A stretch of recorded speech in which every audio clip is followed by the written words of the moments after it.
Бәріне сәлем оқушылар, қалдарыңыз қалай? Бүгін мен сіздерге өте қызық тағы бір тақырып алып келдім. Бұл бізде атмосфераға қысым. Оған көрдіңіздер ме? Ұшақта, тауларда, немесе тік беткейлерде көлік жүргізгенде құлақтарыңыз неліктен бітеліп қалады? Қызық сұрақ екен.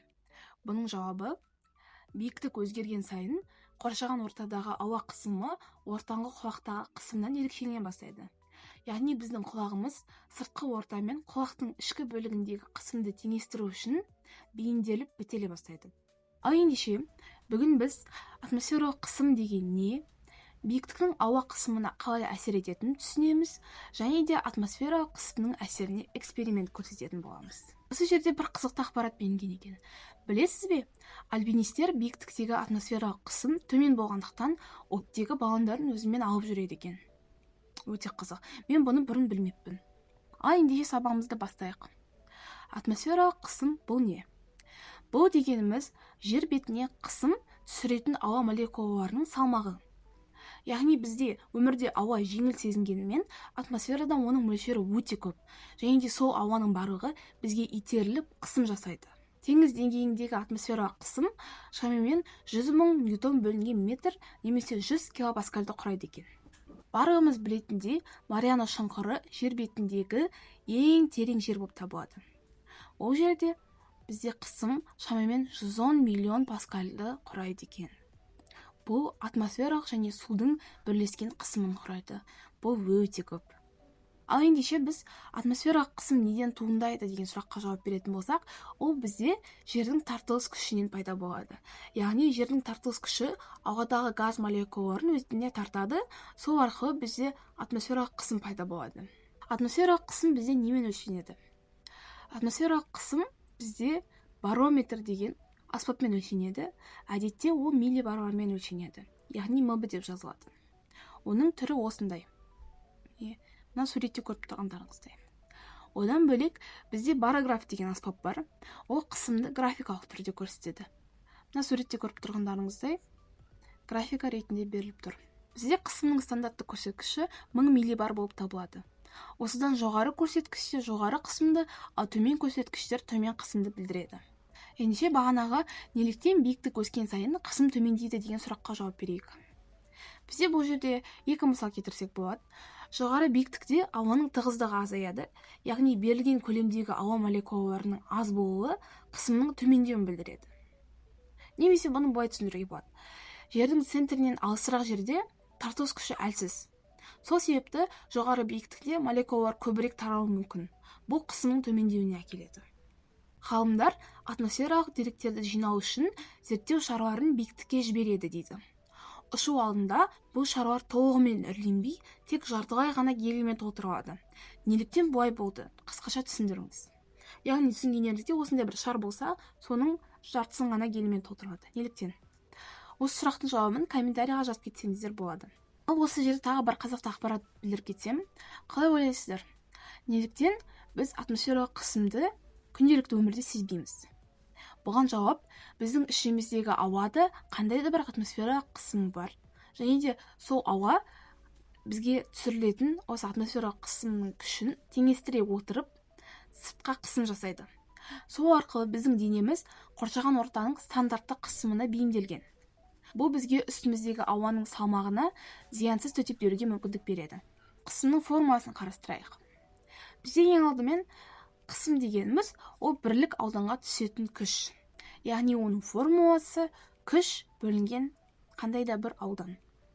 Және де қысым бізде П деген әліппен белгіленеді. Және де оның өлшем бірлігі ХБЖ бойынша Паскаль деген ғалымның атына берілген Паскаль деген өлшем бірлікпен есептеледі. Осыған байланысты бір есеп шығарып көрсек. Бізге шарт бойынша былай дейді. Сыртқы атмосфералық қысым 101.325 паскальды құрайды. Ауданы 0,1 метр квадрат шағын қақпаққа түсетін ауа күшін табыңдар дейді. Осы жерде бізде формула P-тен F бөлінген S. Осы жерден бізге күш табыңдар дейді. Сол себепті күшті біз түрлендіріп алсақ, F-тен P көбейтілген S дейміз. Осы жерде бізде ХБЖ бойынша P дұрыс паскальмен тұр, аудан дұрыс метр квадратпен беріп тұр. ендеше ештеңені өзгертпейміз, дәл осы күйде бір-біріне көбейте саламыз. 101.325 паскаль көбейтілген 0,100 метр квадрат. Бұның мәні 1013,125 ньютон. Көріп тұрғандарыңыздай, бізде күштің өлшем бірлігі ХБЖ бойынша ньютон болып табылады. Ал ендеше екінші бір есепті қарастырсақ. Бізде шарт бойынша колба ішінде ауа салқындағанда қысым 10%-ға төмендейді дейді. Атмосфералық қысым 101.325 паскаль болса, қысым айырмасы қандай дейді. Бізде қысым айырмасы дельта деген белгімен белгіленеді. Және де осы есепте бізде атмосфералық қысымның айырмасын сұрап тұрғандықтан, біз оны дельта П деп белгілейміз. Және де бұл есептің екі шешу жолын мен сізге қазір көрсетемін. Ең алғашқысы ол экранда көріп тұрғандарыңыз, бізде қысым пайызбен беріліп тұр. Оны біз кәдімгі бүтін санға келтіру үшін оны 100%-ға бөлеміз. Сол кезде 0,1 деген сан шығады. Соны біз атмосфералық жаңа қысымның мәніне көбейтеміз. Яғни 0,1 көбейтілген 101.325 паскаль. Сонда бізде шығатын жауап 10.132,5 паскаль. Ол бізде осы атмосфералық қысымның айырмасы болып табылады. Негізі атмосфералық қысымның айырмасы деген не? Ол дегеніміз бізде қандай да бір 100% болған заттан, ол мысалы бізге айтады, басында ауа 100% болды, одан кейін оның қысымы 10%-ға азайды дейді. Яғни бізде 90% қалды. Сонда бізде айырмасы деген осы 100%-дан бар болғанынан қалғанын азайту. Яғни 100%-дан 90%-ды азайту. Біз солай да жазсақ болады. Немесе біз білеміз ғой, 100%-дан 90% азайтқан кезде бізде 10% шығады ғой. Сол себепті бірден көбейте салсақ, бізде атмосфералық қысымның айырмасының мәні шығады. Ал ендеше эксперимент жасауға кеттік. Ал ендеше зерттеуді іс жүзінде көрсетсек, бізге бұл зерттеу үшін осында қандай да бір бөтелке керек. 70% спирт керек. Және де сіріңке керек. Ең алдымен мен сізге көрсетіп көрейін. Мына бөтелкені мен өз күшімен әрине де сыға аламын.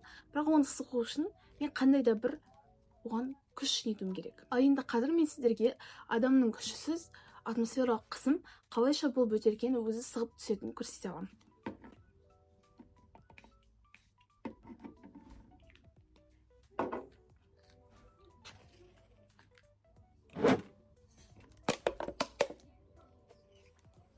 Көрдіңіздер ме? Атмосфералық қысым бұл бөтелкені өзі сығып тастады. Мен оған ешқандай да күш келтірмедім. Ендеше зерттеу қызық болды деп ойлаймын. Эксперимент сіздерге ұнады ма? Ендеше бір қорытындылап кетсек.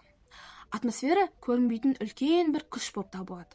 Бүгін біз соны дәлелдеу барысында атмосфералық қысымның күшін теорияда да, есепте де, тәжірибеде де көрсеттік.